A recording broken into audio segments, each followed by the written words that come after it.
Okay, so summary for Mining Maniac. Now, first off, as I mentioned in the intro, it's really not a worker placement game, which I think I remember hearing it mentioned as somewhere, but I mean, it's not. The workers aren't placed, thus not worker placement. The workers are spent, so more of a resource management thing, which is fine. It's certainly not a complaint. Both are valid game types. Just, for clarification's sake.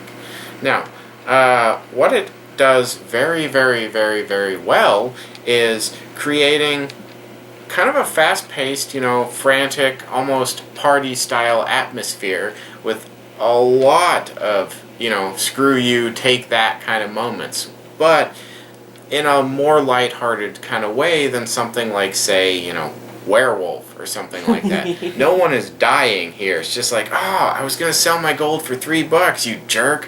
Why'd you go market controlling it over to the copper space? Bah! I got cold.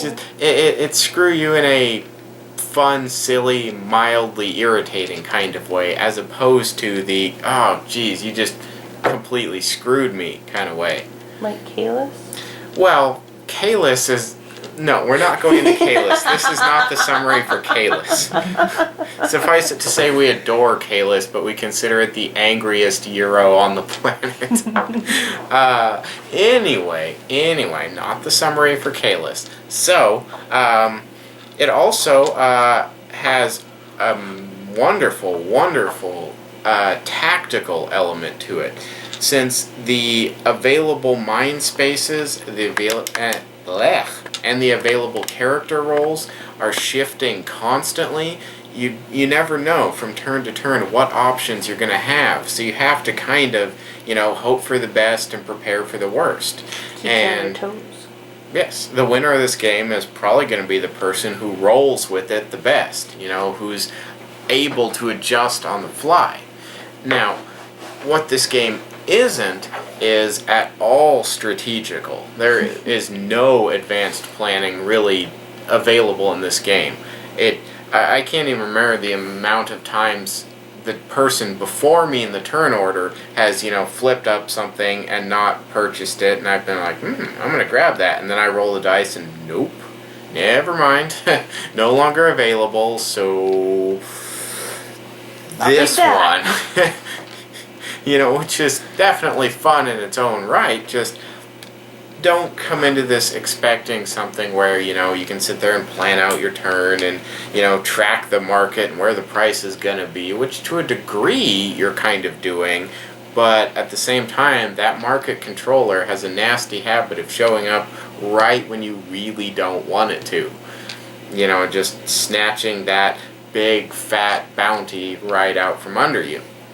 So, now as I recall, out of the box, the game will play 2 to 4 with 5 to 6 player, mini expansion available, which would absolutely be worth it in my mind if you're considering this game, because it really excels in the higher player counts for sure.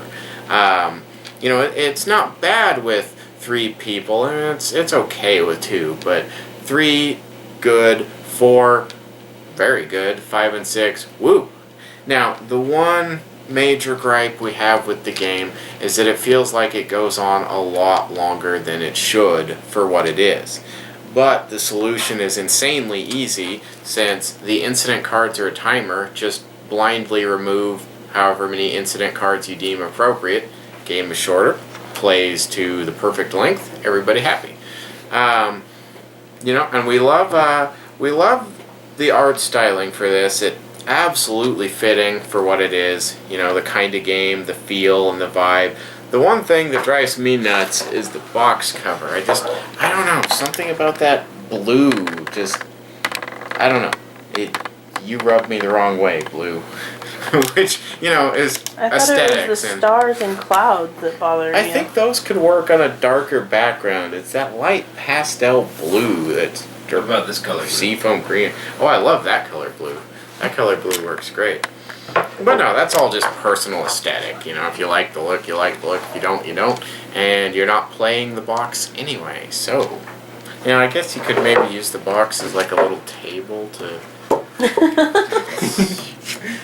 Let's see if I can get them all on here. Okay. That's more fiddling than it's worth. No. Ha. Now I'm playing with the box, so it matters. So it's too blue or not blue enough or something. I don't know. At that point, shouldn't it be brown? Yeah, totally. Brown. Or gray. I could do with gray.